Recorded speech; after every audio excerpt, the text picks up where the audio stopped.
Hello friends, welcome to Babli's world. বন্ধুরা, আজকে আমি আপনাদের সঙ্গে শেয়ার করব পেঁয়াজ দিয়ে একটা কাচকি মাছের রেসিপি। এটা আমি আমার মতো কিভাবে রান্না করি সেটাই আজকে শেয়ার করছি। আমি 250 গ্রাম কাচকি মাছ নিয়েছি, ধুয়ে ভালো করে নুন হলুদ মাখিয়ে রেখেছি। এর মধ্যে আমি কিছুটা সর্ষের তেল দিয়ে দিলাম, আর কড়াইতে আমি এর মধ্যে দিয়ে দিচ্ছি কিছুটা সর্ষের তেল।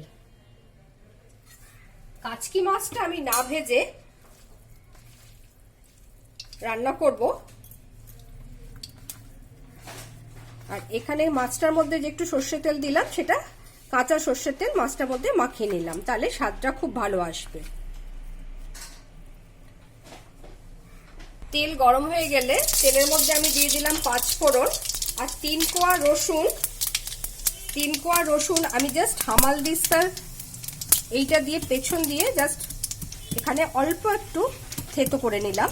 রসুন 3 কোয়া দিয়ে দিলাম, তার মধ্যে পছন্দ অনুযায়ী কাঁচা লঙ্কা আর 3টে বড় ছোট সাইজের পেঁয়াজ কাটা আছে, সেই পেঁয়াজ। বড় পেঁয়াজ হলে 1.5 খানা দিলেই হবে।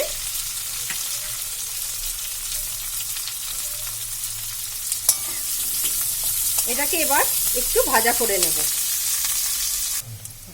পেঁয়াজটা অল্প ভাজা হয়েছে তখন এর মধ্যে আমি দিয়ে দেবো একটা ছোট সাইজ টমেটো কেটে রেখেছিলাম সেইটা, অল্প পরিমাণ কড়াইশুঁটি, কালারের জন্য কাশ্মীরি লঙ্কা গুঁড়ো নিজের পছন্দ মতো, নুন আন্দাজ মতো এবং হলুদ গুঁড়ো। মাছটা সবার শেষে দেবো, যেহেতু মাছটা খুব নরম, সেই জন্য মশলাটা আগে করে নেবো, তারপর লাস্টে মাছটা মেশাবো। এবার এটাও কিছুক্ষণ আমি হতে দেবো। চাপা দিয়ে আমি মশলাটা 5 থেকে 6 মিনিট গ্যাস হাই আর লো করে আমি এটাকে ভেজে নিয়েছি। এরপর আমি এর মধ্যে দিয়ে দেবো আমার নুন, তেল আর হলুদ দিয়ে কাচকি মাছটা যে মেখে রেখেছিলাম সেইটা।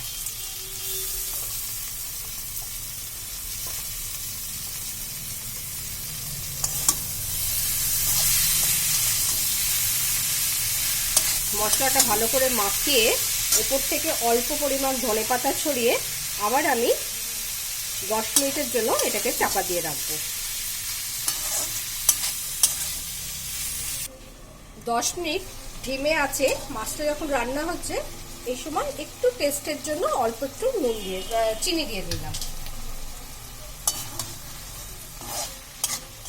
মাছের গা দিয়ে অল্প অল্প তেল ছেড়েছে, আর কিছুক্ষণ পর আমি কাঁচা লঙ্কা আর ধনেপাতা দিয়ে এটা নামিয়ে নেবো। আর 5 মিনিট থাকুক।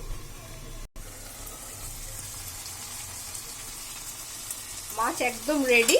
মাছের গা দিয়ে পুরো তেল ছড়িয়ে গেছে, বেরিয়ে গেছে। এরপর আমি এর উপর দিয়ে দেবো ধনেপাতা আর 2টো কাঁচা লঙ্কা। এটা মিক্স করে গ্যাস অফ করে দিলাম। এবার আমি এটা সার্ভ করে দিলাম। খুব ইজিভাবে আমি বানিয়ে নিলাম কাচকি মাছের পেঁয়াজ দিয়ে কাচকি মাছ। আমি খুব ইজিভাবে কাচকি মাছটা রেডি করলাম পেঁয়াজ দিয়ে। আপনারা এইভাবে বানাবেন, খুব টেস্টি হবে এটা খেতে। বাই বাই বন্ধুরা, সকলে ভালো থাকবেন। নেক্সট কোনো রেসিপি নিয়ে আবার আমি আপনাদের সামনে এসে হাজির হব।